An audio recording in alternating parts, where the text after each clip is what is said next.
There is a voice in your mind that you have been arguing with for most of your life, and you have never won. Not because the voice is right, but because you have been fighting it on its own terms, in its own language, inside the courtroom it built.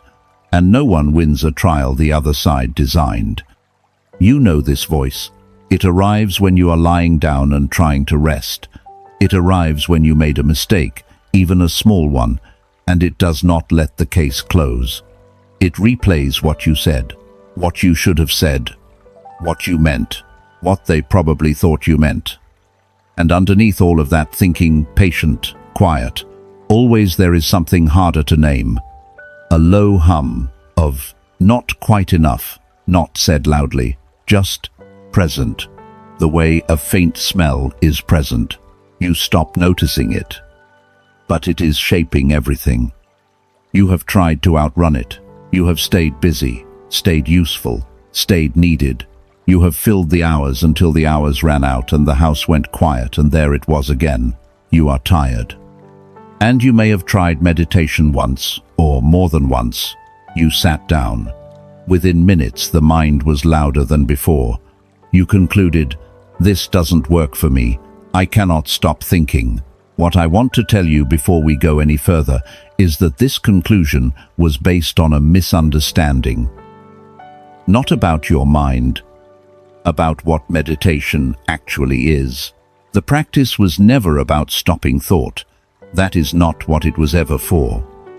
I have spent a long time sitting with people who believed they were broken because they couldn't quiet their minds. What I have come to believe is that they were never taught what quieting the mind actually means. Tonight, I want to show you. This is quiet wisdom, a space for those who are done running and ready to sit with what is real.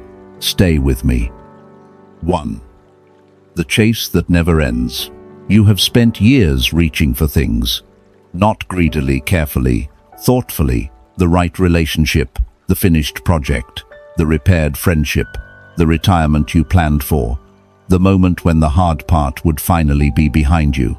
And you reached those things. Some of them. Enough of them to notice what happened next. Nothing. Or not nothing exactly. There was relief. There was a real exhale. But before you could fully feel it, something new had already arrived to want. Another concern. Another gap between where you were and where you should be. The hunger came back before the meal was finished. This is not a personal failing. It is chemistry. When your brain anticipates something it wants, it releases dopamine not as a reward for getting it, but as a signal for the chase. The wanting is where the dopamine lives. And the moment you arrive, the moment the thing is obtained, the goal is met, the problem resolved, the signal drops. What you feel in that moment, the relief, the exhale, is not happiness in any deep sense. It is the temporary absence of wanting. A pause before the next chase begins. Which means, and this is worth sitting with you, we're never actually chasing the thing, the job, the acknowledgement, the resolution. You were chasing the silence that came after getting it, the pause, the stillness, the brief moment when the mind stopped reaching. Meditation is that pause, available, not requiring anything to go right first.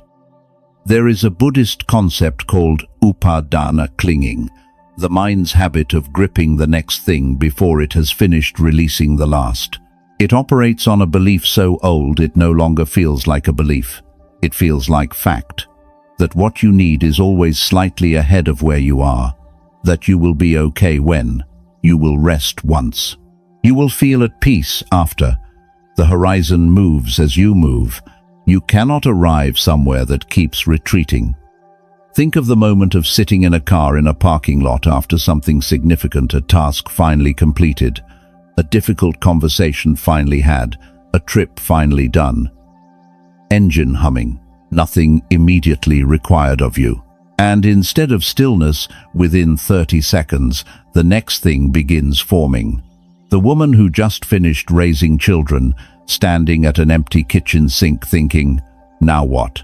The man who just retired, who worked toward this moment for 40 years. Sitting in his armchair on the first Monday morning with nowhere to be, and feeling not freedom, but a strange hollow ache he doesn't know how to explain to anyone. The achievement behind them, the wanting still present, slightly redirected but present. The practice this teaching offers is a small one. When you notice the restlessness beginning the reach for the phone, the mind already moving to the next thing before the current thing is finished, pause. Not to force stillness, just to ask, what am I actually looking for right now? You do not need to answer it. The question itself interrupts the mechanism, and in the interruption, for just a moment, the silence you were chasing is there before you needed to chase anything. What you were never chasing was the thing. You were chasing the peace that lives on the other side of needing it. 2. The mind you were never taught to use. Almost everyone who has tried meditation and stopped has the same story. They sat down, they closed their eyes, they tried to focus on the breath. Within seconds, sometimes within one breath, they were somewhere else entirely, thinking about a conversation, thinking about tomorrow, thinking about whether they were doing it right. They opened their eyes, looked at the clock, and thought, I've been here 4 minutes and my mind has not stopped once. This is not working. I am not capable of this. This conclusion feels logical. It is wrong. What you experienced in those 4 minutes was not failure. It was the practice. Here is what meditation actually is. You sit. Within moments, you drift. You find yourself replaying something that happened years ago, or planning something that may or may not happen next week, or composing a response to a message you haven't received yet. And then, and this is the only moment that matters, you notice you drifted. That noticing, that small, quiet waking up inside your own mind, that is the practice. That is the entire thing. The returning is not the recovery from a failed attempt. The returning is the work. Think about what happens in the weight room. You do not build strength by holding weight perfectly still indefinitely. You lift and release. You lift and release. The resistance is not the problem. The resistance is what you are lifting against. The mind works the same way. Each time it drifts, and you notice it, and you come back, that is one repetition. That is the muscle strengthening. You know this experience from your ordinary life, though you did not call it meditation. The waiting room at a doctor's office, the long corridor of a hospital, you were sitting there, present in body, and at some point you noticed that your mind had been somewhere else entirely for 20 minutes, somewhere vivid, somewhere real inside your head, completely gone from the chair you were sitting in. The moment you noticed that moment of returning was not wasted time. That noticing is exactly what the practice is training.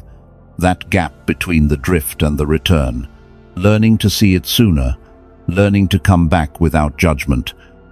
You do not need equipment for this. You do not need a particular posture, or a quiet room, or a retreat, or a teacher. 10 minutes each morning, sit somewhere, breathe.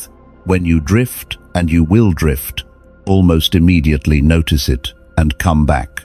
That is the full practice. There is nothing else. The drift is not the sign that you are bad at this. The drift is the weight you are lifting. A wandering mind is not a broken mind. It is the very thing that makes the practice possible. 3. The voice you learn to believe. The voice has probably been with you so long that you do not hear it as a voice anymore. You hear it as assessment, as fact. It tells you that you were weak in that moment, foolish in that decision, inadequate in that role. And it does not say these things occasionally, the way a person might when they are tired or have made an error.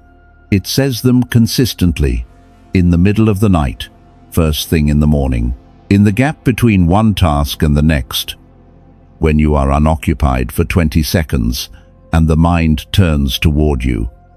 You may have begun to believe that voice is simply your honest self, the one who sees clearly, the one who knows what you really are.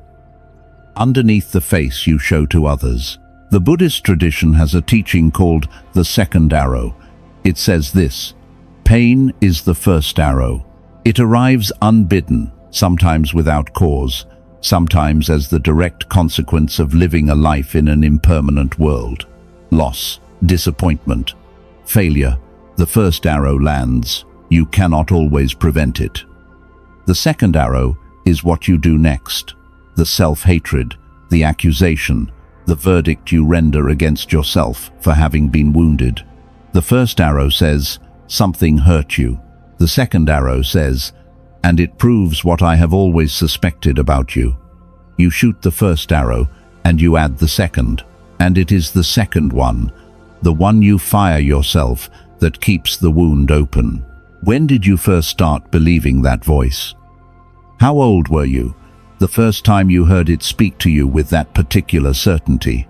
Was it yours, or did someone else say it first, long ago, in a moment they may not even remember, and you simply kept saying it long after they were gone, long after it would have served any purpose, long after the original speaker had moved on?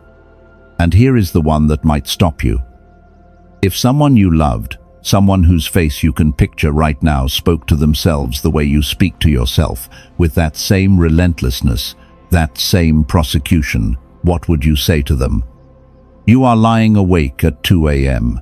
The house is dark, and you are back in a conversation from 20 years ago, hearing what you said, watching what you did, and the voice is still building the case, still presenting the evidence. A man going over a decision he made in his 40s that cost him something he cannot get back. A woman lying in the dark, replaying the moment she said the wrong thing to someone who is now gone beyond all possibility of repair or explanation. The trial continues. The verdict has already been delivered, long ago, but the voice keeps presenting the evidence anyway. And here you may want to say, but the voice is right. I did do those things. I did fail. The facts are accurate. And you are right. The facts may be accurate. The voice is not wrong about what happened. It is wrong about what the facts mean. Acknowledging what occurred, seeing it clearly, taking responsibility where responsibility is due, is not the same as condemning yourself for being human. One of those is wisdom. The other is punishment. The practice is not to silence the voice. It is to begin to see it as a voice. To hear it and think, that is the voice. It is not me. Between the voice and the one who hears it, there is a space. And in that space, small at first, almost imperceptible, something else becomes possible. The one who hears the accusation is not the same as the one being accused. 4. Running to the end of the earth. The phone is the first thing. Not always. Sometimes it is the television, the task list, the project that could wait, but you have decided is urgent. Sometimes it is the offering of yourself to others, the constant availability, the way you have structured your days so that the quiet never quite arrives. You have learned, without quite deciding to keep the volume up. Something always playing, something always requiring attention. The shower with a podcast, the meal with a screen, the walk with earphones, the long silence filled before it can become a long silence. You may know, in some part of yourself, what you are moving away from. You may not. The avoidance is old enough that it has become invisible, threaded into the habits of the day so naturally that it no longer announces itself as avoidance. It is just how you live. The Buddhist concept of anicca describes impermanence, the understanding that nothing in this life holds its shape forever, that everything changes, that clinging to what was or racing toward what might be are both forms of suffering. But there is a specific application of this teaching that matters here. The pain you are running from does not wait where you left it. It does not stay behind in the city you moved away from, the marriage that ended, the job you resigned from. It travels with you. You carry it. You carry it because it is not out there, it is in here. in the very mind you take with you everywhere you go. There is a story of a monk who spent 2 years in a long retreat, a period of intensive practice, many hours each day, sitting in silence with the intention of finding his way through the suffering that had defined most of his adult life. For months he sat. For months the suffering was louder than it had ever been. Not quieter, louder, more vivid, more present. He had expected the retreat to move him past it. Instead, it seemed to have cornered it, forced it forward, made it unavoidable.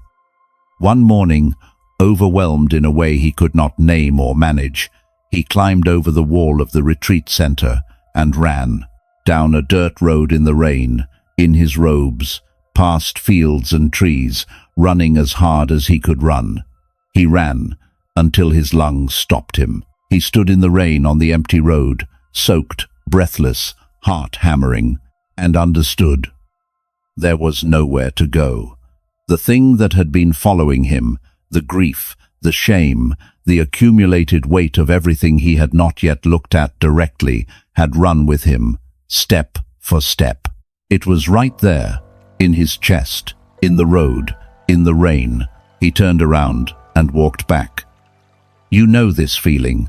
Not the monastery, not the robes or the rain, but the moment of arriving somewhere new, a different city, a different job, a different beginning, and finding, in the first quiet moment, that the same heaviness was there waiting, except it wasn't waiting, it had traveled with you. It arrived when you arrived. It unpacked when you unpacked.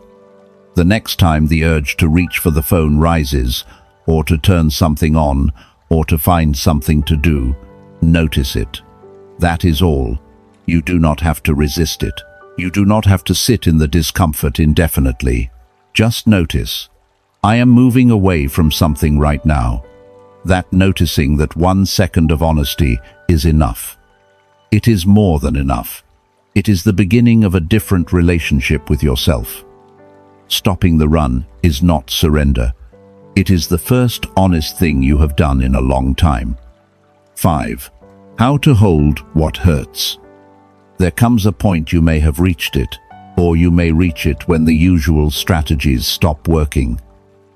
When the distraction is not quite distracting enough, when the mind is in too much pain to accept redirection, when the chest is tight in a way that will not release, regardless of what you do with the hours, when grief arrives, not the dramatic kind, the quiet kind, the grief that has no obvious occasion, no date on the calendar, and it simply sits in you, and you do not know what to do with it. You have probably tried the things people try. You have reasoned with it. You have told yourself that you have much to be grateful for, that others have it harder, that this will pass. You have pushed it away, distracted yourself from it, waited for it to leave, and perhaps it left, or appeared to leave, only to return when you were tired or alone, or somewhere between waking and sleeping with nothing to protect you from it. The Buddhist practice of metta is usually described as loving kindness. But I want to offer a different frame. Directed inward, metta is not a feeling you manufacture. It is a direction you turn. Instead of turning away from what hurts, which is what every instinct has trained you to do, you turn toward it, not to fix it, not to understand it, not to make it stop. You simply stay with it. The way you would stay with someone you love who is frightened in the night. You do not fix the fear. You just stay. Here is what fighting the pain looks like. The tightness arrives in the chest, and you try to breathe it away. It does not go. You analyze it. Why is this here? What does it mean? What is wrong with me for having it? You feel shame about it, which adds its own weight to the original weight. You demand that it leave. It does not leave. The pain remains, and now it has company.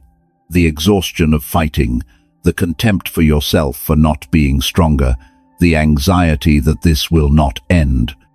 The cortisol has been running for an hour. You are more depleted than before. Now here is what staying looks like.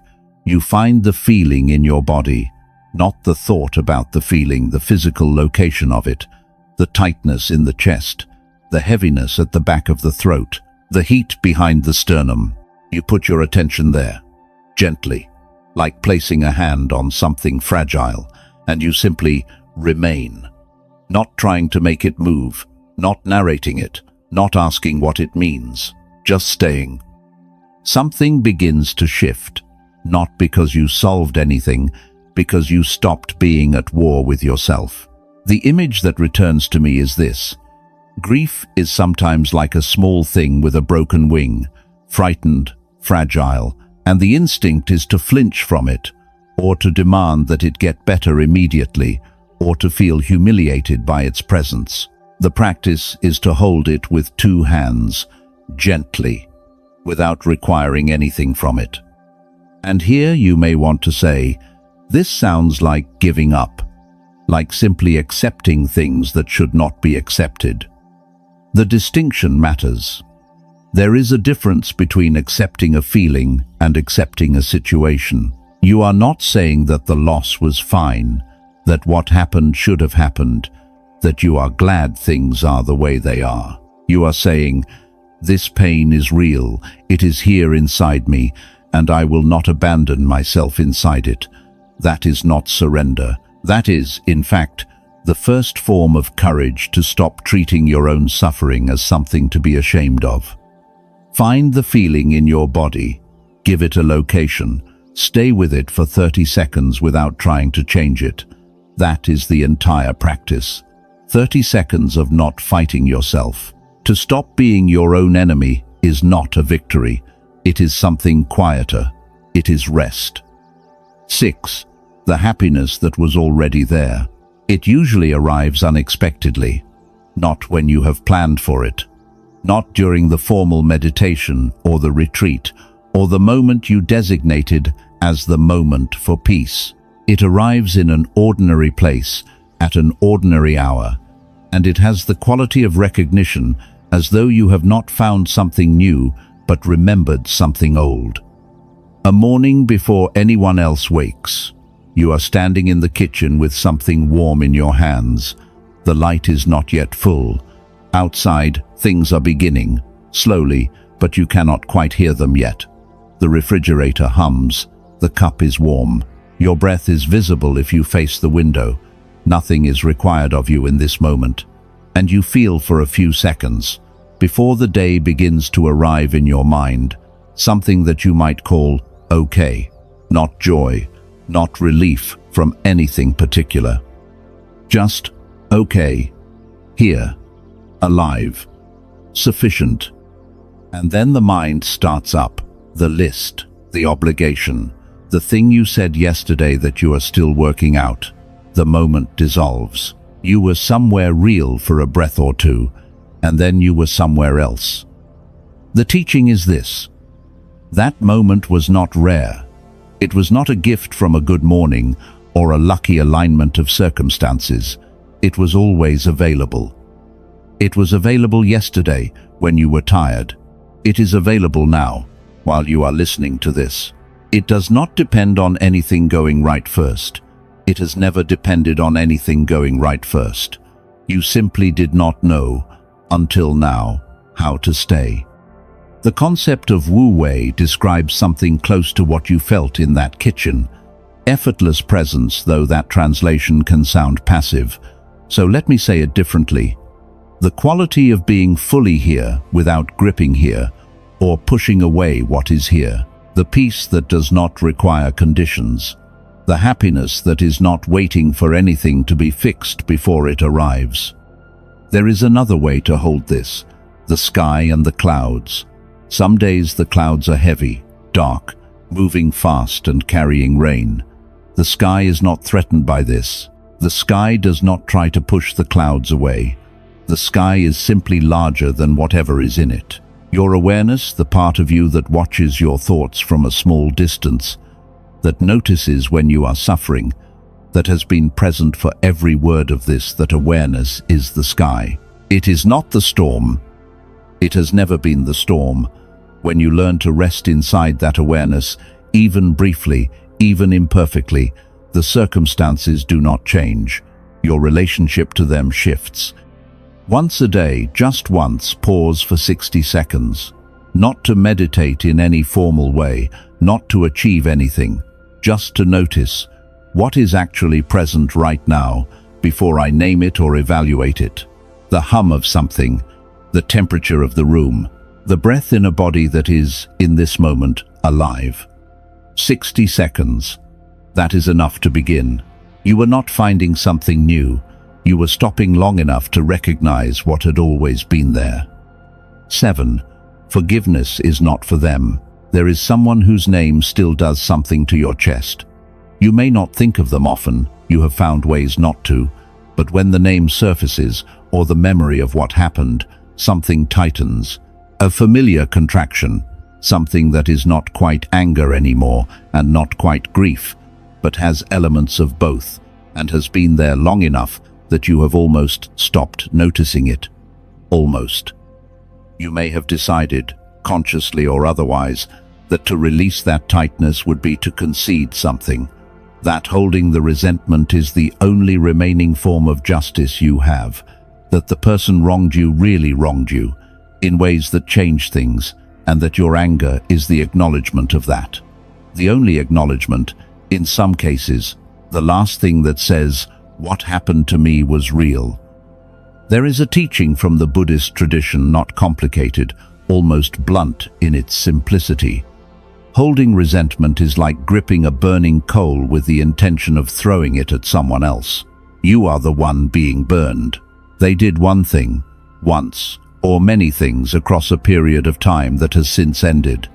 You have been carrying it and burning for months, or years, or decades. What would it cost you to put it down? Not to say what happened was acceptable, it was not. Not to erase what it cost you something real, but simply to stop paying, from your own peace, from your own present hours, for something that someone else did in the past. Forgiveness is not something you do for them. It is something you do so that the past stops living in your body. Think about the man who has not spoken to his brother in 11 years, who still, on certain Sundays, finds himself thinking about it, the argument, the terrible things said, the silence that followed and solidified into years, the energy that still goes there, the woman who rehearses, in the shower, what she would say to her mother, who has been dead for 8 years if she could. The speech still being prepared for an audience that can no longer receive it. The years, the energy, the peace spent on a conversation that will never happen. What would that energy feel like, directed somewhere living? And here you may push back. What they did was serious. Forgiveness sounds like being told to say, it was fine, it was not fine. Here is the distinction. Forgiving a person is not the same as excusing what they did. You can know, completely and without revision, that what happened was wrong. Wrong in a way that deserved to be called wrong, and still choose not to carry it inside your body for the rest of your life. These are two separate decisions. One is about truth. The other is about where you spend your remaining time. Think of one person, the name that still tightens something. You do not have to speak to them. You do not have to write the letter, or make the call, or tell anyone at all. Just notice, privately, quietly. I have been paying for what they did for a long time, and I am allowed to stop. Forgiveness is not the moment you let them off the hook. It is the moment you take yourself off the one they hung you on. 8. The small practice, the ordinary life. By now you understand something. Several things, perhaps.